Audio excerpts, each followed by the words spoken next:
안녕하세요. 마인드셋입니다. 오늘 소개드릴 영상은 천재적인 코미디 배우이자 위대한 배우 짐 캐리의 마하리슈 대학 연설입니다. 구독, 좋아요, 알림 설정 감사합니다. 저희 아버지는 훌륭한 코미디언이 될 수도 있으셨지만 본인은 그것이 가능하다고 믿지 않으셨습니다. 그래서 보수적인 결정을 내리셨어요. 코미디언 대신 회계사라는 안전한 직장을 선택하셨습니다. 그리고 제가 12살이 되던 해에 그는 그 안전한 직장을 잃으셨고 저희 가족은 살아내기 위해 할 수 있는 일은 무엇이든 해야 하는 상황에 놓였습니다. 저는 저희 아버지로부터 여러 훌륭한 교훈들을 얻었는데요. 그 중에서도 중요했던 한 가지는 하고 싶지 않은 일을 하면서도 실패할 수 있다. 그러므로 이왕이면 사랑하는 일에 도전하는 것이 낫다. 바로 그것이었습니다. 제가 아버지로부터 배운 건 그것이 전부가 아니었어요. 저는 아버지의 사랑과 유머의 힘을 목격하였고 그것이 제 주변 세상을 변화시키는 것을 경험하였습니다. 그때 생각했죠. 바로 저거야말로 내가 시간을 쏟으라는 가치가 있는 일이야. 얼마 안 지나 저는 바로 실행에 옮겼고 저희 집에 들어선 손님들은 7살짜리 꼬마애와 마주쳤습니다. 온몸을 던져 긴 계단을 굴러 내려온 그들은 놀라며 말했죠. 방금 뭐였지? 그러면 저는 대답했죠. 글쎄요. 느린 화면을 확인해 볼까요? 저는 다시 계단 꼭대기에 올라간 후 굴러 내려옵니다. 슬로우 모션으로요. 아주 이상한 집안이었어요. 아버지는 제가 넝쿨째 들어온 복덩어리라고 자랑하셨지요. 그리고 저의 재능을 아버지 당신의 두 번째 기회라고 여기셨습니다. 제 나이 28살 무렵 코미디언 경력을 10년 쌓은 후에야 저는 깨달았습니다. 라에서 어느 날 밤이었죠. 제 인생의 목적이 시종일관 사람들을 걱정으로부터 해방시키는 것이었음을 말이죠. 저희 아버지와 마찬가지로 말이에요. 이 사실을 깨달은 순간 저는 제 새로운 신앙을 걱정해방교라고 명명하였습니다. 그리곤 제 자신을 그 성직에 헌신하였습니다. 여러분의 성직은 무엇입니까?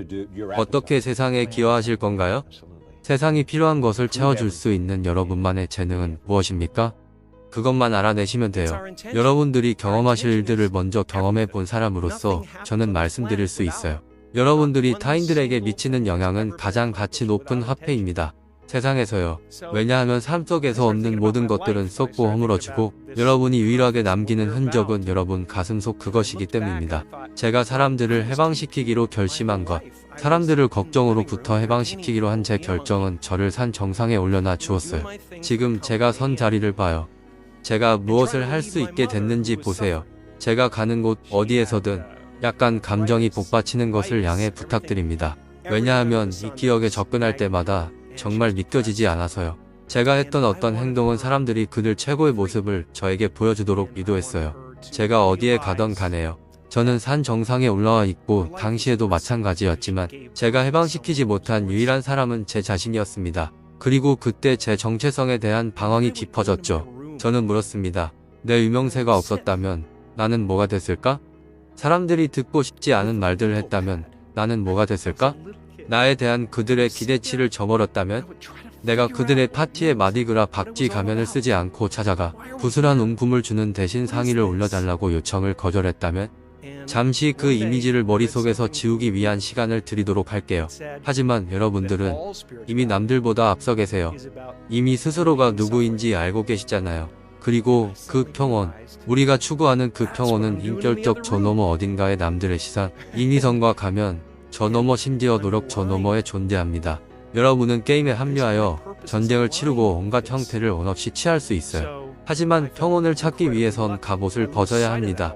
남들에게 수용받고자 하는 욕구는 여러분의 존재감을 이 세상에서 사라지게 만들 수 있습니다. 자신에게서 발산되는 빛의 길을 어느 누구도 막도록 허용하지 마시고 여러분의 모든 찬란함이 남들에게 온전히 노출되는 것을 감수하십시오.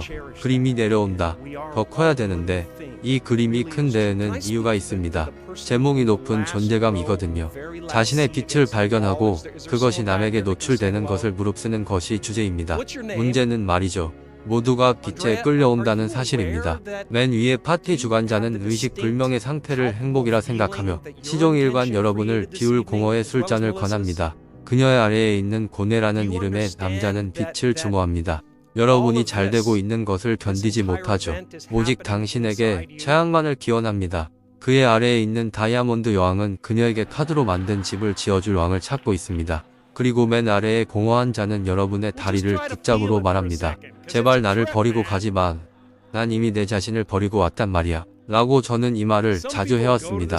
모든 사람들이 자신들의 꿈, 부, 명예 등을 실현시켜서 그것들이 자신들을 완성시키지 못한다는 사실을 직접 체감할 수 있었으면 좋겠다고 말이죠.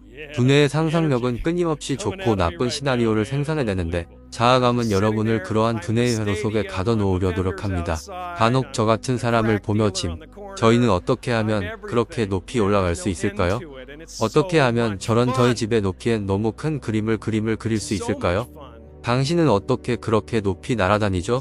특수산소호흡기도 없으면서 이 목소리의 주인공이 바로 자아감입니다. 당신은 어떻게 그렇게 높이 날아다니죠? 특수산소호흡기도 없으면서 이 목소리의 주인공이 바로 자아감입니다. 여러분들이 할 일은 그 일들이 어떻게 일어날지를 생각해내는 것이 아니라 머릿속에 문을 열어놓고 현실의 문이 열릴 때 그냥 걸어 들어가시는 겁니다. 그리고 신호를 놓쳤다면 염려하시지 않아도 돼요. 문들은 항상 열리고 있으니까요. 계속 열려요. 그리고 제가 인생은 우리에게 일어나지 않는다, 우리를 위해 일어난다 라고 말할 때 저는 솔직히 그게 사실인지 몰라요. 저는 그저 의식적인 선택을 내리고 있는 거예요. 역경들을 이로운 무언가로 인식하기 위해 말이죠. 그렇게 하면 저는 가장 생산적인 방법으로 그것들에 대처할 수 있게 되니까요. 여러분들은 여러분만의 스타일을 고안해내실 겁니다. 그게 재미있는 부분이죠. 그리고 신앙을 가져보는 건 어떨까요? 종교를 얘기하는 게 아닙니다. 신앙을 말하는 겁니다. 희망이 아닙니다. 신앙입니다. 저는 희망을 믿지 않아요. 희망은 구걸입니다.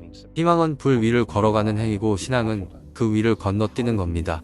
여러분은 이 세상에서 아름다운 일들을 해낼 준비가 되어 있고 그러기 위한 역량을 갖추고 있습니다. 그리고 오늘 저 문 밖을 나가는 순간 여러분 앞에는 오직 두 가지 선택만이 존재합니다. 사랑 혹은 공포. 사랑을 선택하세요. 그리고 절대로 공포가 여러분들을 스스로의 장난기 어린 내면과 갈라놓도록 놔두지 마세요. 감사합니다. 너무도 영광이에요. 감사합니다.